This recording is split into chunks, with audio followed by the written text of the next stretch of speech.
It's been a extremely busy day or so. In less than 24 hours, the 49ers re-signed Jimmy Garoppolo, shocking even themselves that it was possible that Jimmy would say yes, but he took it all the way up to the deadline and thought the 49ers would be his best offer. And then within those same 24 hours, the 49ers also cut their roster down to 53 players. We've covered both of those things in articles and in videos, and we're tired now, but we're not going to finish talking 49ers because the season's around the corner and you guys deserve as much content as humanly possible. So there has been a great demand for these exploring San Francisco 49ers videos, and they're continuing right now. After all that hectic activity over the 24-hour stretch, I needed to get outside because I didn't even have a chance to swim today. So I decided to go on an urban hike, and I went up Corona Heights. I went through that shrubbery back there. They said there's a coyote alert right now, but I didn't care. I don't care about the sharks in the water. I don't care about the coyotes on a hill. I could beat up a coyote if I need to. But behind me is the city of San Francisco at golden hour. And if I pan the camera in front of me, you'll see the setting sun over the Pacific Ocean on the other side of that hill. That's what we call Buena Vista Park. And this is Corona Heights. I'm going to continue going up here for the rest of the live. I apologize if it's windy, but I'm on top of a hill at sunset. You can see the glow of the sun on downtown San Francisco. This is where I came from, and this is where I'm walking. One of the great things about this city is that I can leave my apartment and be on a hike like this within 5 minutes.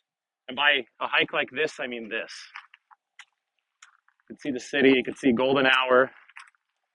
It really is spectacular, and the view's only going to get better.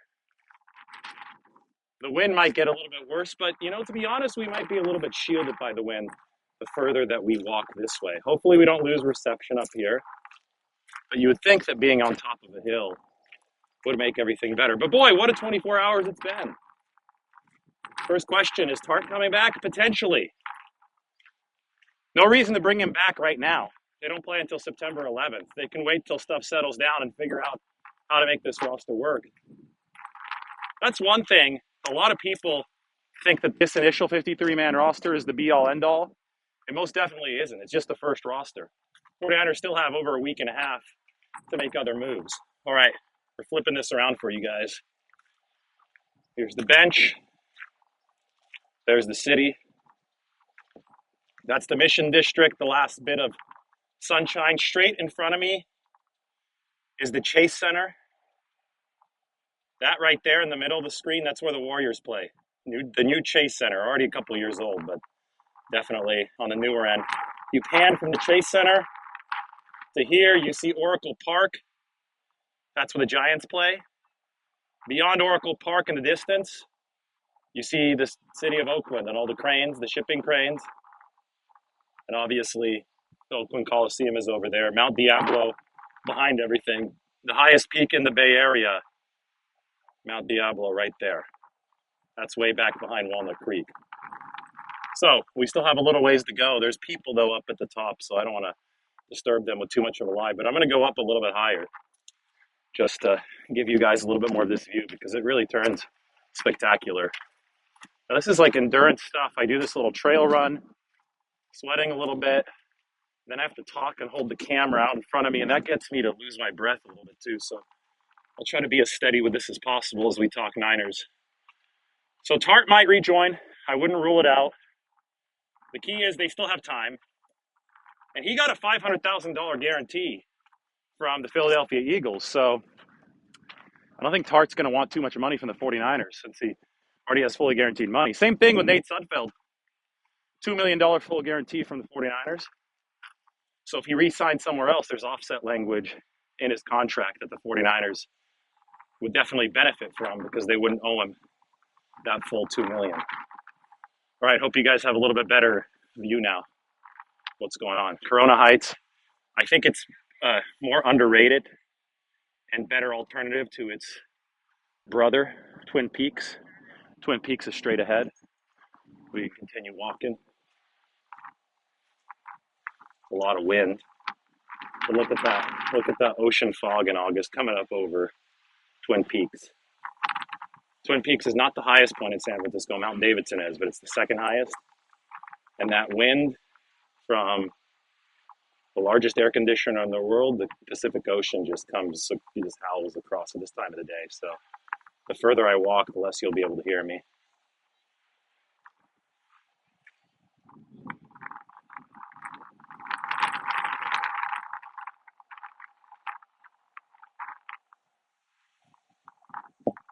All right, questions?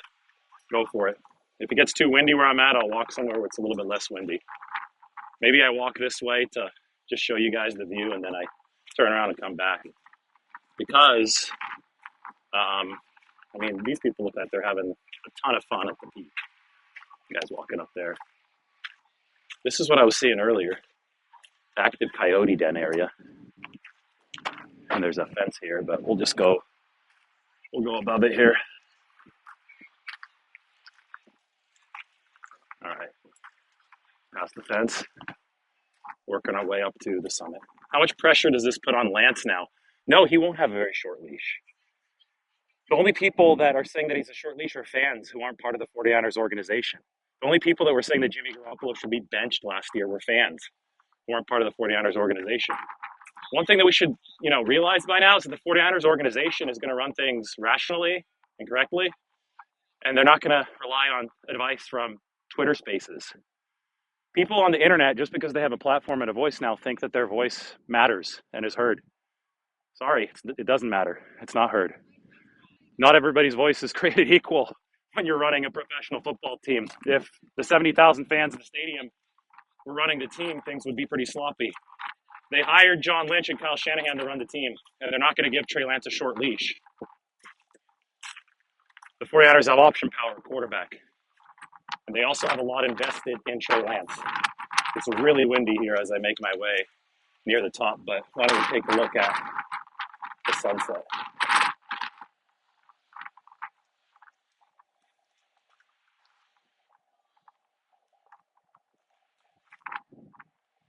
Want to make it? Let's keep on going this way.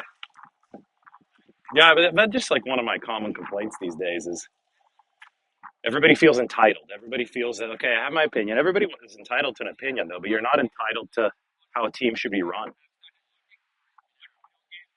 People get hired to do that. People get paid big money to do that. People get paid big money to play. We can criticize them all we want, but let's just keep our criticisms rooted in facts and not feelings.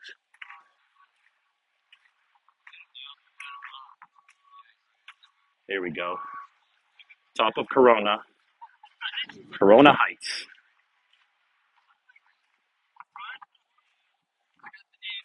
What a shot, right? What a shot. Mount Sutro. People chilling out here at the top. We're going to walk over there and see the full sunset. This is one of my favorite spots. My rooftop is somewhere over here in that little nook. That's the Mission District. I'm going to go here for a burrito. Dolores Park. I'm sure you know Dolores Park, the music festival that never starts. Used to be that way at least. And Oakland is in sunshine a little bit later than San Francisco. San Francisco already in the shade because we're further west. That's just how the horizon works. And I am indeed here. So if you guys have any questions here, I'll hopefully scroll down. I don't know if 49ers fans are worse than others. Maybe, maybe not. It's just like humanity as a whole. People act entitled. There's no repercussions. They feel they could say anything on social media. And this, I've talked to players about this. It's been my own experience that in public, nobody's ever said anything negative to me. Players say overwhelmingly in public, people don't say negative stuff. I get it. They're on a bigger platform and there's probably a little bit more hate. So you probably get some negativity, but very little. People just, could think they could run around unchecked. And sorry, that's not how the real world works. People live in their own little social media bubble where they think that, they think they're the center. They think that they could run stuff. And it's just not how the world works. Sorry. Clickbait too, because that sells online. Really, really windy right now. So let's go check out the sunset. And I really enjoy covering 49ers. I enjoy being around people that are the best in the world at what they do. Around NFL players, the best in the world playing football. That inspires me to try to be the best in the world what I do. I think that everybody should strive to be their best. So when you're around people that are really good and diligent at their jobs, well, that hopefully that rubs off on you.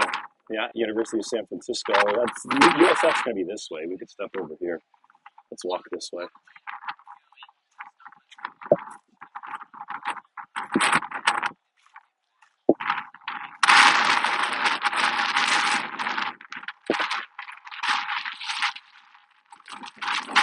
I apologize about the wind. That is a Pacific Ocean is slamming me in the face.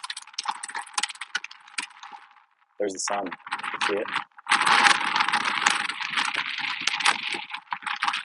I'm gonna move away from this because it's way too windy.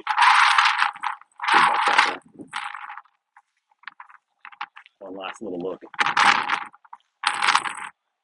Step down before you guys quit this video because you can't hear anything. All right, what do you guys have to ask? Any questions you want? Let's go for it. Let's have a good discussion on the way down here from Corona Heights, my way to the burrito. Give you guys the view. I don't think you guys want to look at me. Thank you guys. Oh, it's too shaky. Do you think the 49ers will pick up any offensive linemen, or are we going to stand with what we have? Carlos asks. They might. You know, Nick Zakelj making the team today was a good story. Nick Zakelj, at every level of football, has struggled initially, and then he's just such a quick learner. He's picked up the nuances in the game. And I interviewed his coach a few months ago, and his quote was, he just takes people over mentally. I mean, smart guy, right? Patriot League, Fordham. Nick Zakelj just takes people over mentally. Well, he struggled to begin his college career.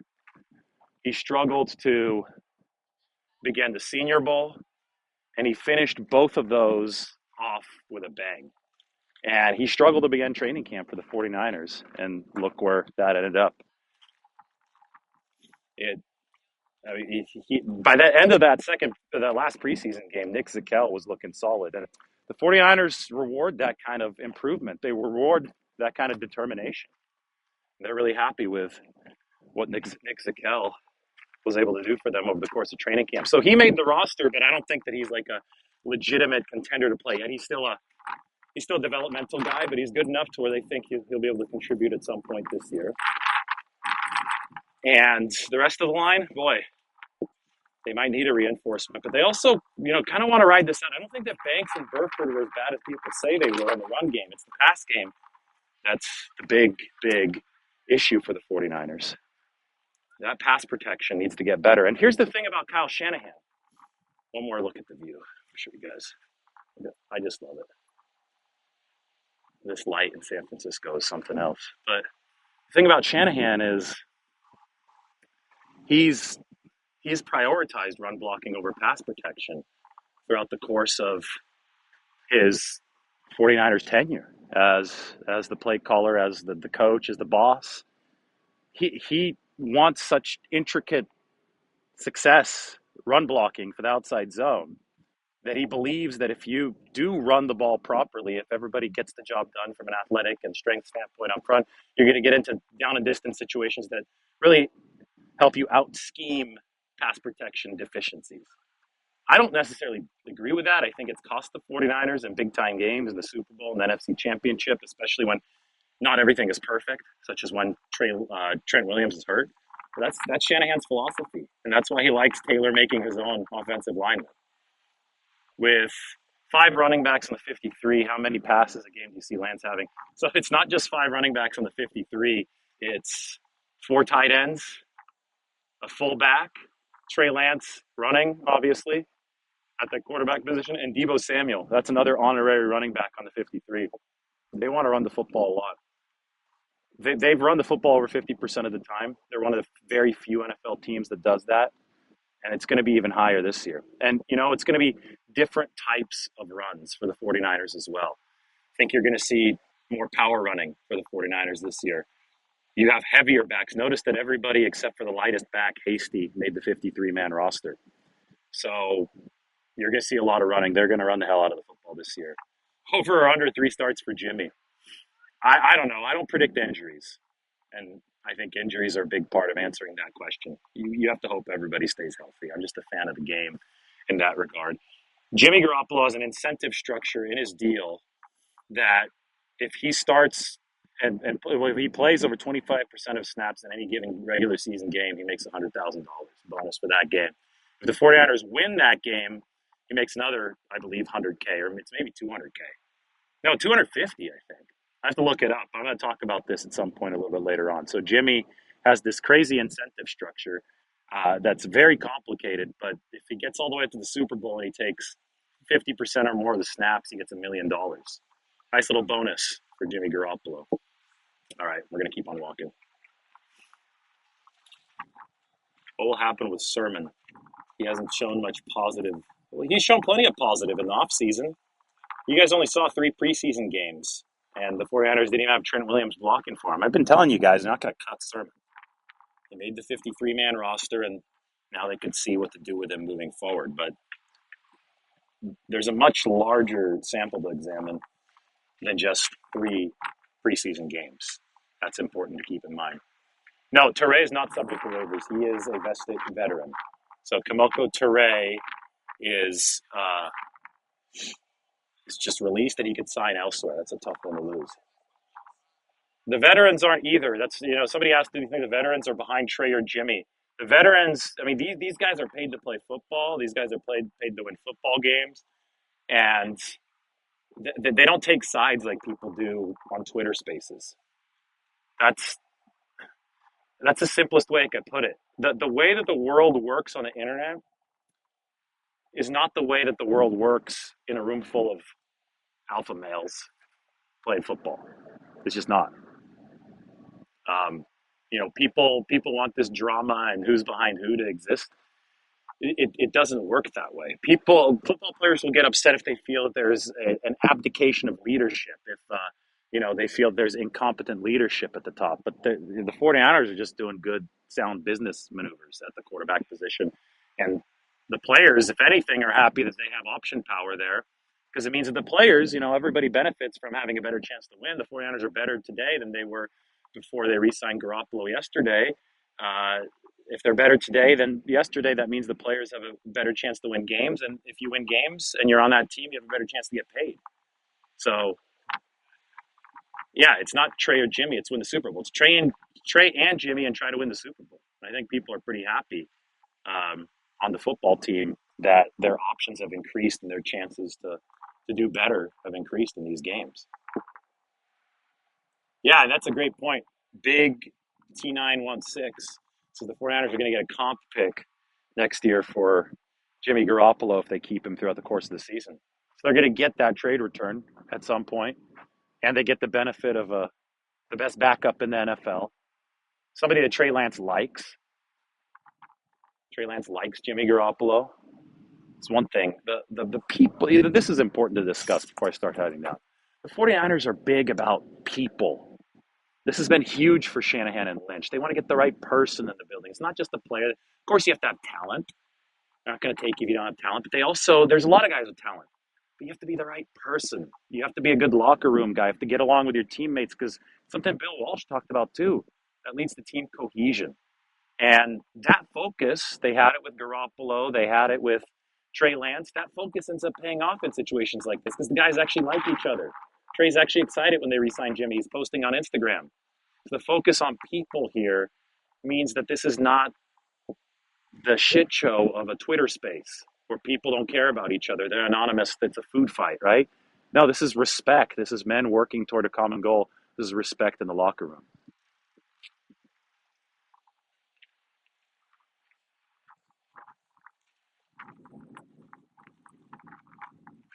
Curious to see how much better special teams has become. Looks like the main ads for special teams player-wise are Oren Burks and Ray McLeod. It was shocking to see Turner get cut. Look at these birds flying. Isn't that an awesome shot? I'm going to have to sign off here in a second and take a picture. This is so good. I love this cotton candy sky. One thing, this is the last thought that I have today. Malik Turner was shocking to me. I wonder if they can bring him back after week one when his contract would no longer be guaranteed for the whole season as a vested veteran. But I don't know if he's still going to be around back then at that point. All right, I'm headed down into the city, pick up some burritos. Like the video, sub to the channel. Hope you guys enjoyed all the content from Cut Down Day today. Take care, guys.